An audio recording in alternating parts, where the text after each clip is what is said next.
All right. Looks like we are now live with dad advice for this awesome Wednesday. Losing track of what day and time it is. So let's see what we have here. Sorry, I'm a little bit late this afternoon. Glad to be back.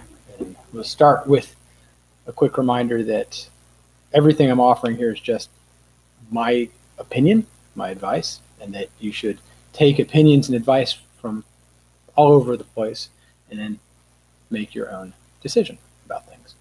So let me see one thing real quick. I just realized all the little housekeeping stuff that happens here. Because I don't know if I did this, if I set it up right. So let's take a look. All right, yeah, it looks like it's good. So I'm going to post my phone number, and also I'm going to post all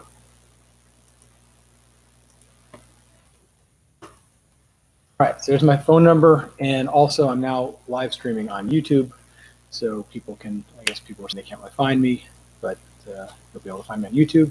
And as soon as I get 100 subscribers, I'll be able to give the name. It'll be even easier to find me as well. So I'm going to start with some chats that people had sent over to me last night and try to answer those questions first, and then kind of take it from there. So, somebody sent me the following chat. Let's read it to you. Here it goes. That's her words, not mine. First time I tell anyone, I've been married for 29 years. He's been physically abusing me for the last 4.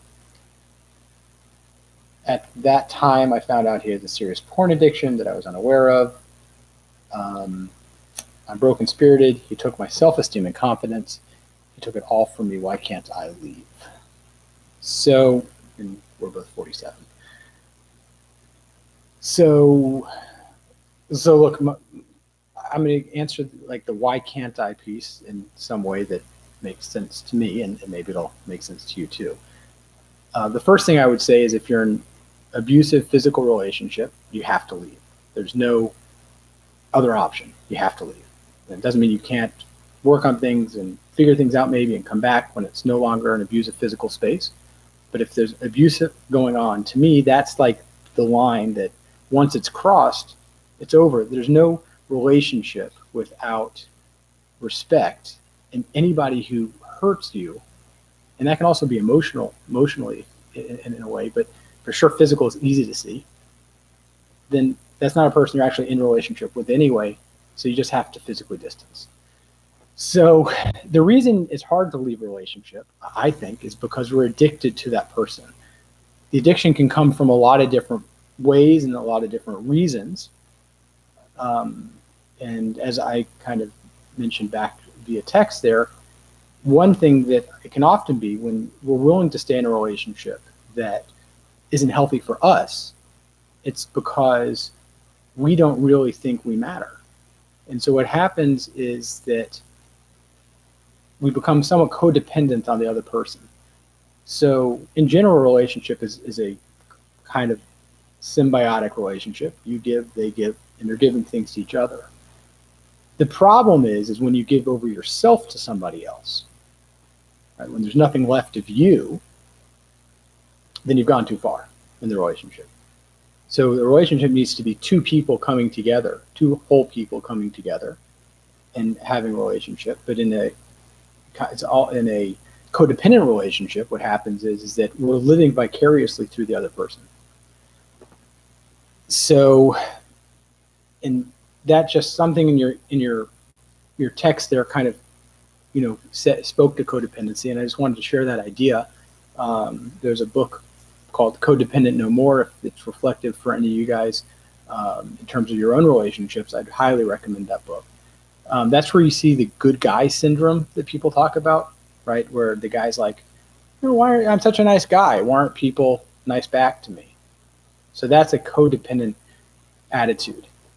So what happens is that I'll caretake, and there's this contract that I'm saying that I'm going to take care of you, and then you need to be nice to me. So it's now the other person hasn't made that agreement, and then I become the victim, right? Because I said, hey, you be not, I'm going to be nice to you, um, and then you're not nice back to me. I feel like a victim. So that's kind of that codependent relationship. But at the end of the day, it's because you're addicted. That's why it's hard to leave a relationship, is because we're addicted to the other person. And again, I'm guessing this stuff, but it makes sense to me that there is dopamine that's injected into our brain when we see this other person, when we have feelings towards this other person. So it's literally like a drug effect on us. And I can't underestimate the power of that. And again, that's a guess of how it works, but I think it's a decent gut. But the truth is, you have to get out, and you have to protect yourself. So I hope you will. And I'm sorry, because I know how painful that is. I know how painful. 29 years. That's a lifetime together. A lifetime. So the other chat I got, and the reason I'm going to talk a little bit about it, was from someone who's a teenager. And so, I can't give you direct advice. I don't think so. I'm just going to talk about some of the topics that you brought up, because I think it's relevant to everybody, and I'm going to share some thoughts. So,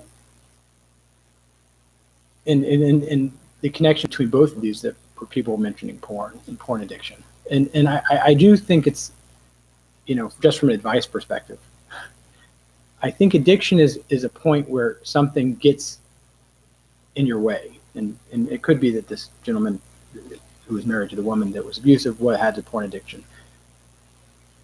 But watching porn once or twice a day, that's not an addiction. If it's not getting in the way of a healthy relationship, that's not an addiction. If it's not getting in the way of, so you might feel guilty about it, or someone might feel guilty about it because of how they're brought up.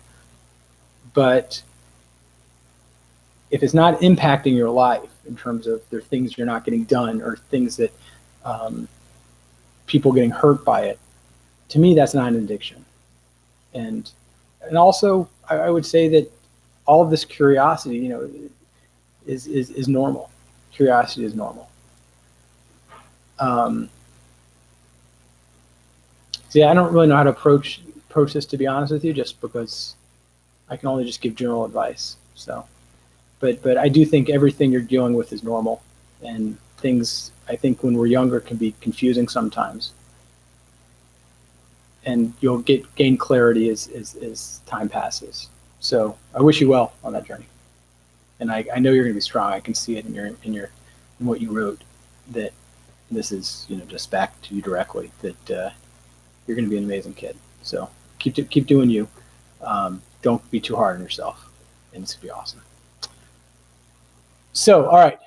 Let's see if we have any chat going on here in today's, and so I'll just start with what we have in today.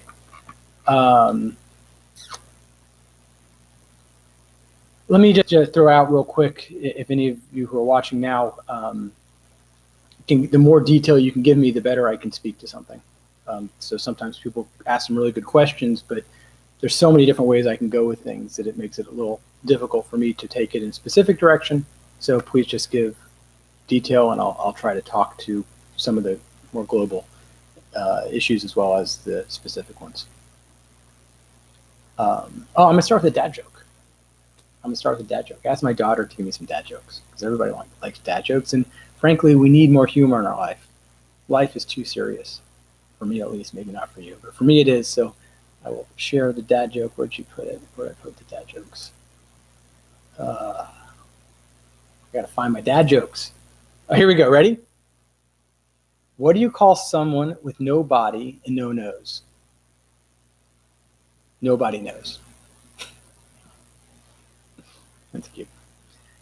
And the other one was, I don't trust stairs. They're always up to something. So thanks for the dad jokes. If you got more dad jokes, throw them in. Have conversation amongst yourself as I'm talking. I'm just one person giving advice. Perhaps you can give some advice as well. It does seem that in general, people have a really nice conversation going on outside of what I'm talking about. And so I do want to encourage that as well, because we can all learn from each other.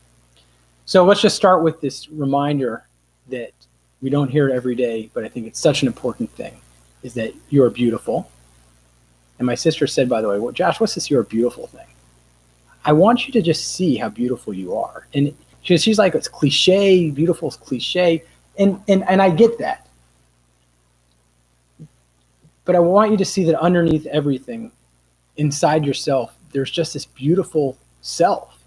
Because if you can take that attitude out into the world and find that beautiful self internally, that's there. I know it's there because it's there for me. It's there for everybody. That's the nature of who we are. We are beautiful people.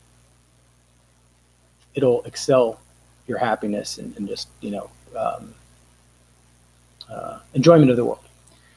Number two, I want you to remember that you're a whole person, which means very simply that I don't want you to focus on the one thing that you think isn't so great about yourself or the two things that you think aren't so great about yourself. I want you to see your entire persona, all the good. That 90%, I want you to focus on that whole person and not worry about that one or two things that aren't absolutely perfect.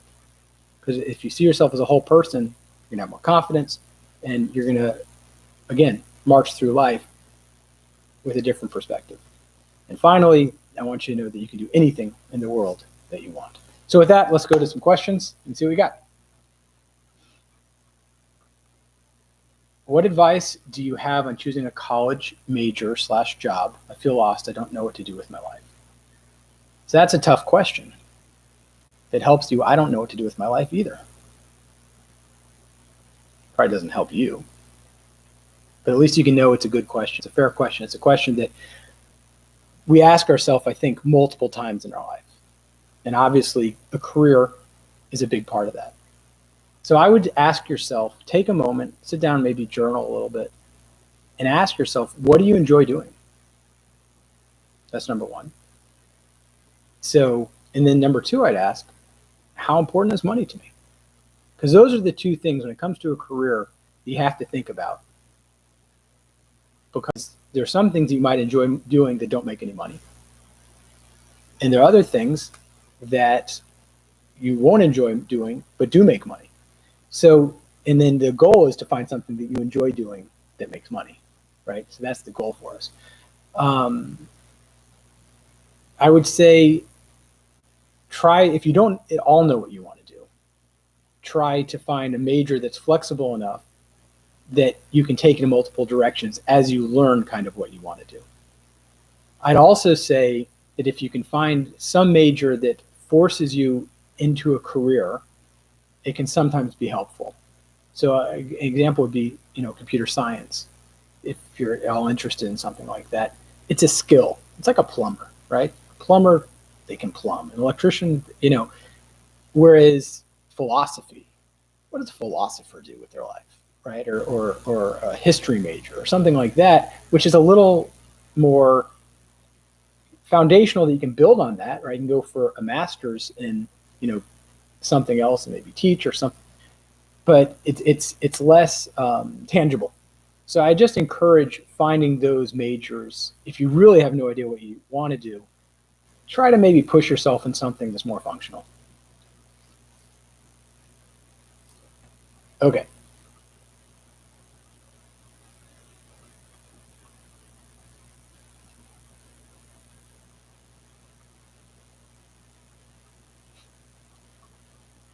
Hey Dad, I, 16, have a question. For the first time ever, I feel wanted and have people around me who I can happily call friends, which is a first. Congratulations, it's awesome news. After being depressed for a while, I got out of the cycle of unhappiness and misery, and I'm scared to lose those people around me. Any advice on how to get over that fear? It helped me a lot with stress relief. Well, yeah. So you're anxious that that people. Okay. I would say that a lot of anxiety comes from the fact that we don't feel confident that we can do something.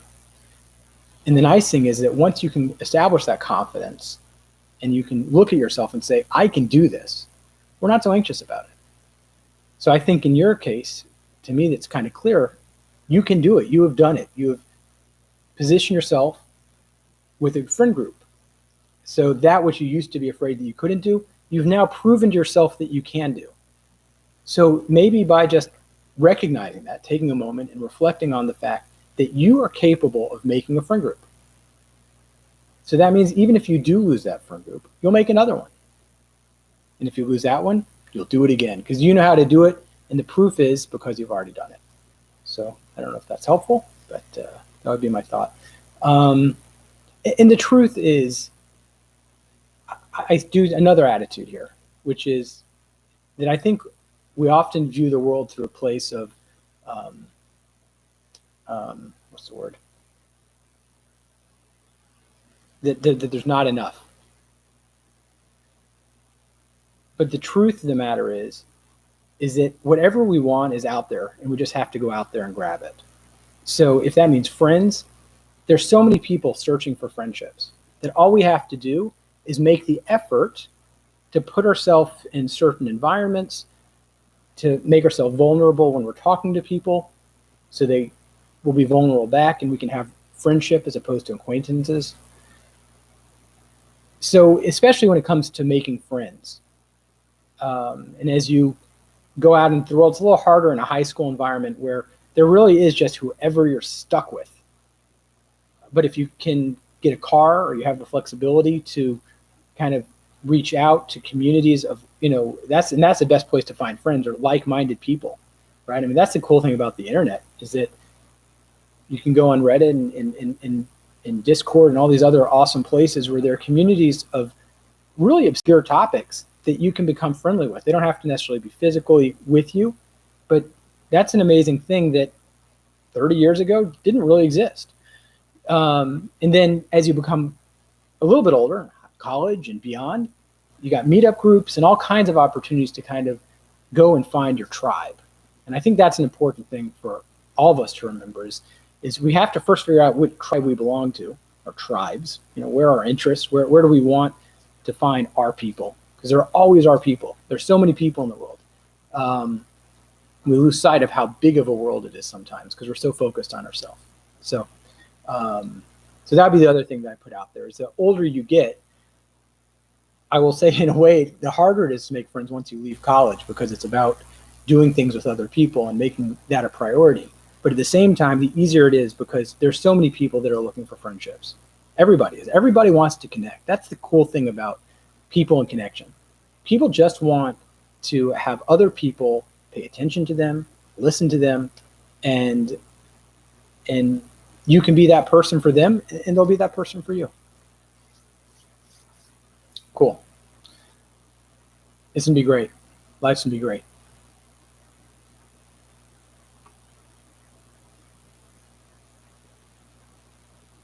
What if there's nothing that makes you happy anymore, and there's no reason to be alive anymore? So the first thing I would say, if you're all depressed, I'd ask if you feel at all depressed in a real way or suicidal, get help. Please. Please. So, and I'm going to address the question itself a little bit.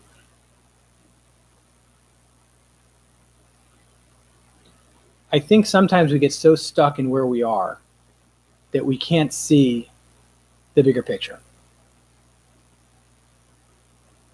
And just like if you look back on your life day by day and you just say, look, day by day by day by day, that there were plenty of times in your life when you were happy and that you had purpose and meaning. There will be times in the future where you'll be happy and have purpose and meaning, and even if you never had it before. That's the nature of things, is that we grow from a place of pain. That's the seed, that's the destruction that enables us to kind of rise from within.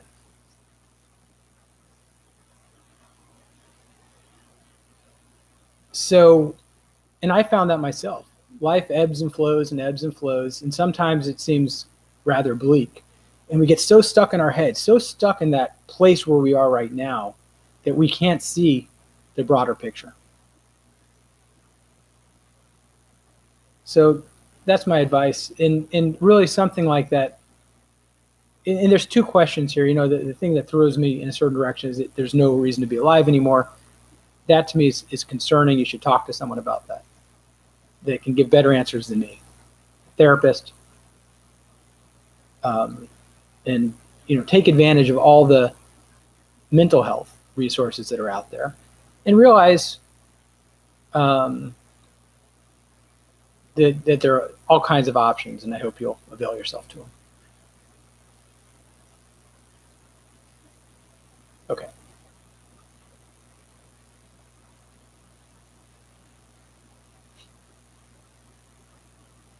I'm in the same job for 16 years, and I'm 31. Wow, so you started at 15. Did I do my math right? Fast math, huh? Only 30 years left. Well, I hope it's not that miserable. And if it is, I hope you'll go do something else. We only get one time through this washing machine we call life. And we need to maximize that and create something with our life that's meaningful to us. In work, we got 3 parts of our day. We got, let's say, 10 hours of work with our commute. We got 8 hours of sleep. And that leaves us about 6 hours of whatever else we're doing.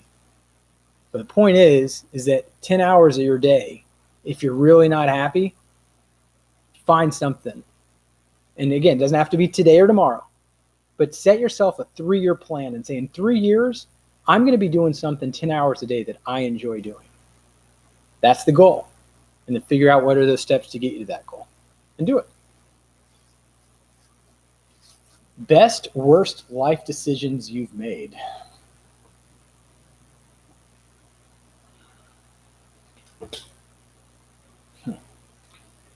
Life decisions. So I would say it's interesting as I look back on my bad life decisions, I can always see the positives that have come from them. And that's the neat thing about, and even some of the best ones, I can recognize some negative things that have come from them. So I think that's where I would take this kind of question is in this focus of understanding that whatever decision we make will have both positive and negative outcomes. Now, our goal in life is to have as much of a positive outcome and positive impact on our life as possible. But just recognizing that, I think, is an important thing. Because sometimes we're like, well, if this happens, it's going to change everything for the positive. And then sometimes there actually might be a negative that comes from it, a really strong negative that comes from it. And also the other way, where we're like, this is the worst thing that can happen to us. You can hear about it, people lose a job, right? This is the worst thing that can happen. Well, they find another job, and maybe they used to be miserable in their job, and now they're happy. So I think in general, the more that we can look at things that happen in our life, just as things that happen, and some are challenges, but to get beyond them a little bit and look at them a little bit more broadly, it can give us a little more peace. Thanks for the advice. Kitchen drop 3280. I do wonder how some people get names, choose their names.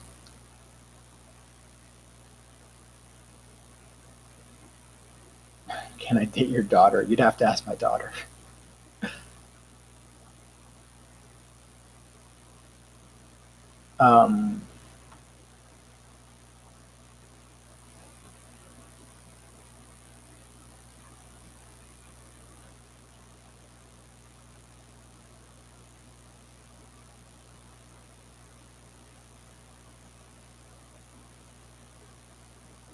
So here's, I'll skip to this one.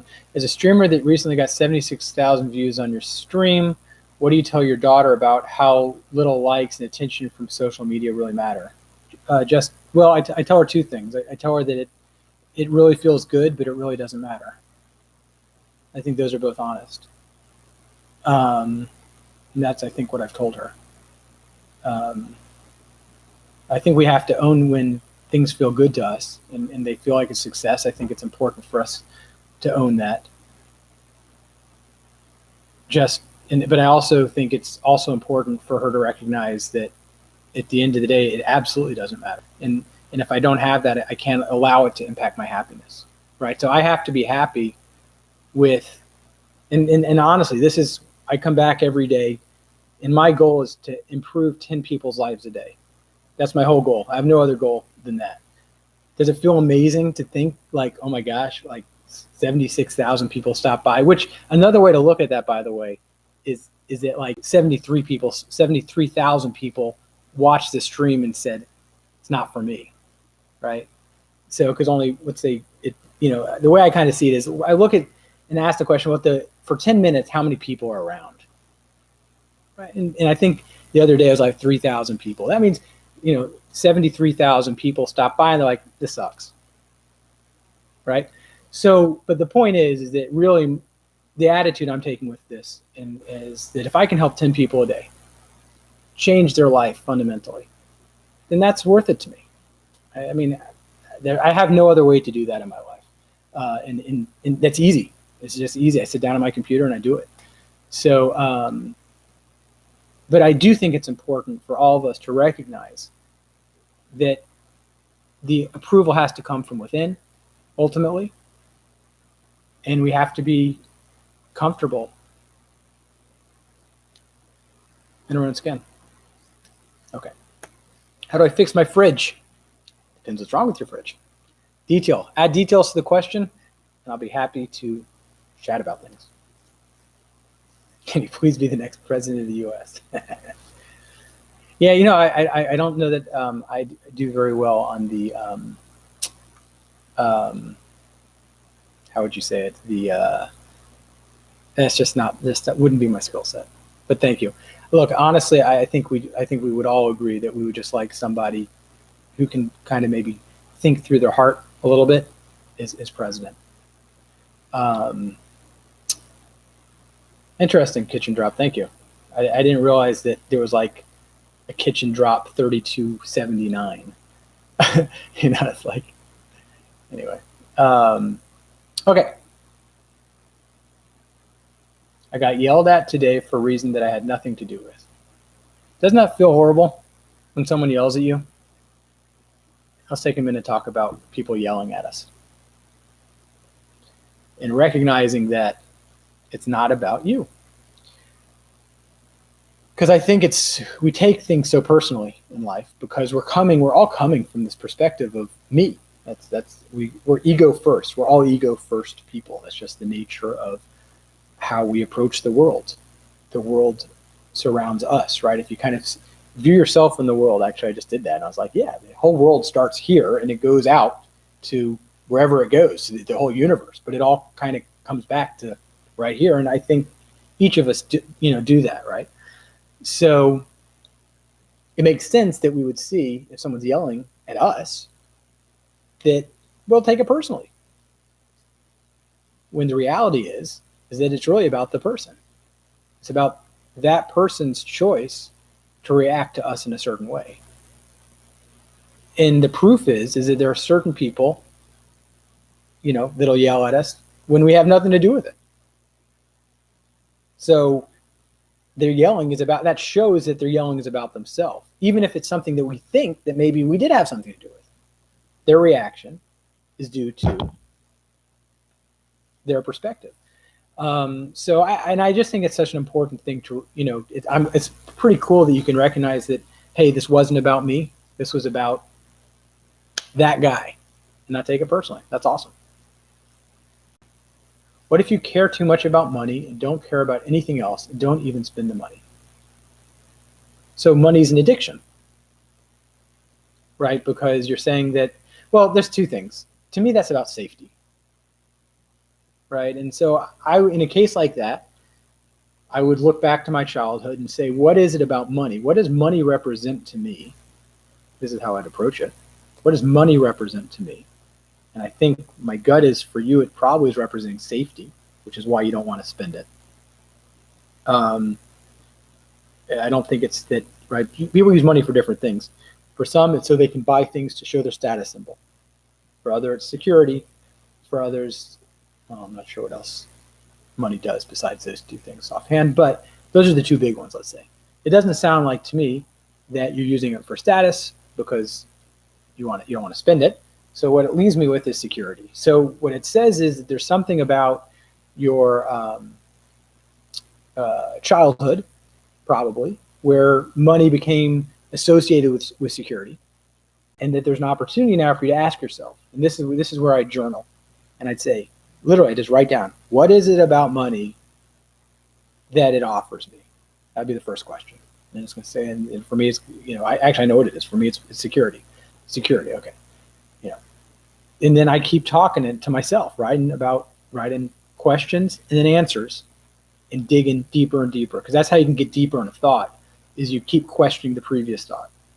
And I'll just try an example here. So what is it about money that it offers me? It offers me security. Why do I need security? Because if I don't have money, I won't, if I don't have savings, I won't be able to make it. And I challenge that. Would I really not be able to make it? And keep on going down. So that's what I would say. I just challenge the question, try to dig a little deeper and see what you can learn about yourself and your relationship to money. Frankly, it sounds a little maybe unhealthy. So you might have an opportunity to make yourself a little happier by letting go of some of that.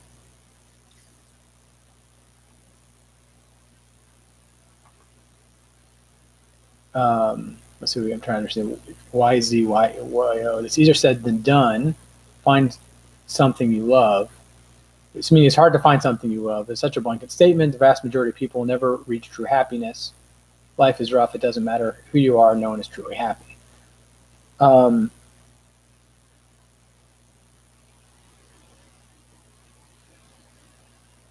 I think I've struggled with that myself in life, of like, what is, because I've done a lot of things and they've all become kind of boring for me after a while.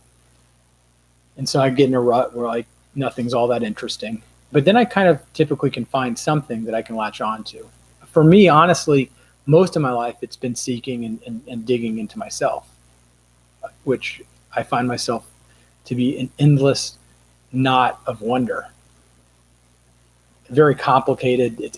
My project for most of my life has been figuring myself out and figuring out life. But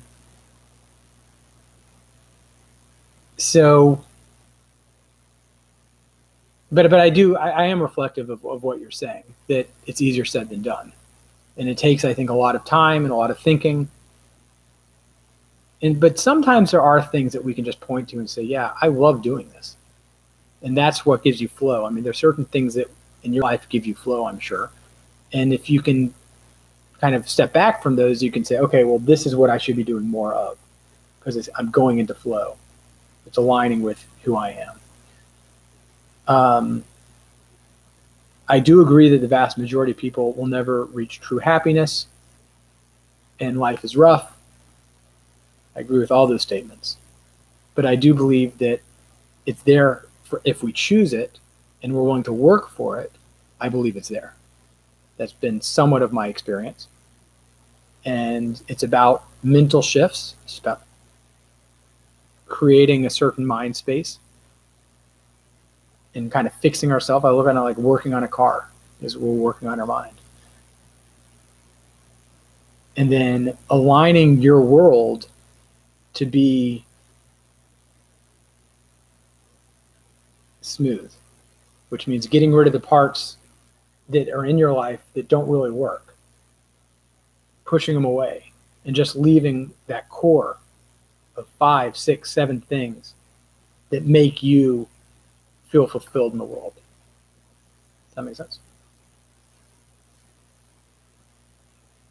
Let's see, I got a call here, but I think it's spam. Let's see. Hello? The number is at the top if you want to call. I'm always happy to chit chat. And yeah, so at the top of the chat there is the number. Please do feel free to holler, and we can talk through some of the stuff too. So it doesn't have to be one-sided. The other piece is, I do enjoy reading the comments afterwards. I learn a lot in doing this. So please always, when you disagree, throw some stuff out. And And that also helps me think through things a little bit and maybe come back with a better answer the next day. Best advice you can give a guy in his early 20s that might not have a dad to ask. Well, if it's important to you to have a dad to ask, I'd go find yourself a dad, which means find a mentor. Find an adult, perhaps in your work environment. Maybe there's someone you look up to, just from not a work perspective, but just from a life perspective. And just say, hey, you know what? I don't have a dad. Actually, you can't go straight away, scare him off. But something to the effect of, hey, would you mind if I asked you some questions? And I bet you he'd be happy to do it. And you do it again a month later, or 2 months later, and develop a relationship. And that can be your relationship that takes you into your 40s, and it'll be his relationship that takes him into his 60s. And I don't know if there's a church or there are so many places to find someone like this, but find that person that you're like, that's who I want to be in 20 years. And then learn from them, right? They become a teacher. So, because ultimately that's what we're talking about. What's dad advice? It's just someone who's a teacher that you can either take on for yourself or ignore the wisdom or lack of wisdom, as the case may be. So that's what this is. But at the end of the day, and it's also a relationship with somebody, and that's what somebody real can offer you in a real way. So that's what I would do if you're really looking for that. Is I'd find myself that mentor. We call him mentor because I think he would scare somebody if you called him dad.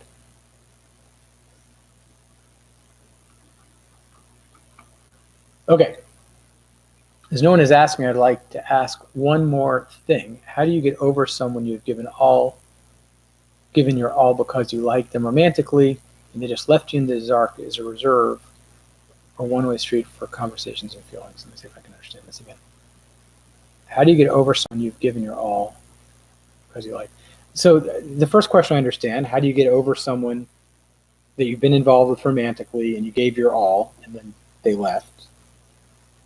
And they just left you in the dark. So look, just Jaro. I just ask, sometimes we can be in a relationship with somebody and think it's a certain way when the reality is that it's not quite what we think it to be. We assume the other person's in a certain place when in fact they're not. So it's painful when a relationship like that comes to an end, especially when it's the first time that's happened, or we're younger and we haven't experienced some of that. But over time, you come to realize that some of that relationship might have been a little bit in your head. And then it starts to make a little more sense because there wasn't a true parallel relationship. There was some mismatch in the relationship. So I don't know if that's helpful, but that would be my thought there. So, yeah. Okay. When is a good time to have a cold beer? Any time is a good time to have a cold beer, unless you're on keto, in which case I don't have a good answer for you. I think you did not see my question. What do you think about people trying drugs? Is it bad, or is it fine to try it just once? So here's the thing. I guess I'm not really qualified to answer that question for you. I think it's a personal decision. I think that some drugs can kill you. I think that some drugs could help you, but you probably don't have access to somebody that can give them to you in a pure form in a dosage that works, because if you're in the US at least. And I think some drugs probably don't matter at all. But I think that's a challenge to answer because, first of all, just because I don't have a lot of experience around drugs, and I just want you to take care and make sure that you're getting some real good advice from a lot of people before you try anything, because at the end of the day, you only got one brain and you only got one life, and I don't want you to waste it. Can you tell my friend Tyler a dad joke? I'm fresh out of dad jokes. But if somebody puts them on, I'll read them. Are you the type to be able to gather a lot of people together for an event? One, my old boss was this polarizing extrovert who circumvented the rules, sucked with tech, but was a wizard with people. She could throw a party like no other. I'm not sure what the question is, Froggo or Froggadelic. All right. Thanks for helping with things, Dad. The world needs this, as you must realize. Good on you. You're clearly a good person. Thanks again. My pleasure, Rick Adocius. Absolute pleasure. It's nice to be part of the solution sometimes, right? When we can all be part of the solution. We can find one nice thing to do. Like if there's 39 of us here right now. If each of us just takes on to do one kind thing tomorrow and smile at somebody tomorrow, that's going to impact and keep spreading. Like, really do something kind. Like, it doesn't have to be a big effort, but just something kind to somebody and watch how that spreads. Okay.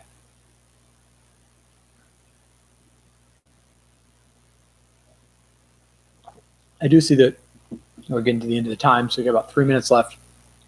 I would ask if you found things helpful today, please just say thank you in the comments. That always inspires me to keep going another day on this. So please do that. I will reshare the YouTube channel. I am looking for, I think I need about 70 more subscribers until I can name it. So that would be helpful if you don't mind subscribing. Yeah, so let's do another question and then maybe we'll finish things off. I'm 20. I feel like I'm responsible for everything in my life, myself and others' happiness and success. Like if I messed up, the world would fall apart. I recognize it's a problem. I just have a hard time getting over the feeling. So look, the first thing that I can say about anything in life is it all starts with awareness. Until you're aware of the problem, you can't change it. So the fact that you're aware of it means now you can work on it and start making efforts to understanding it and then making efforts to change it. So you've taken the first step. Now you just got to take the next.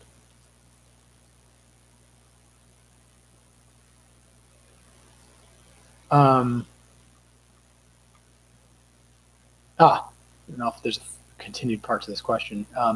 How do I know when something truly is my responsibility or not? That's the question. How do I know when something's truly my responsibility or not? Well, I think the basic answer is, and this is something I suggest you look into, is the idea of boundaries. Where do I end and the next person begins? If they're not your kids, then they're really not your responsibility. That's the only thing I'd start with. Parents could be a responsibility. Siblings could be a responsibility. Friends, even a little less, could be your responsibility.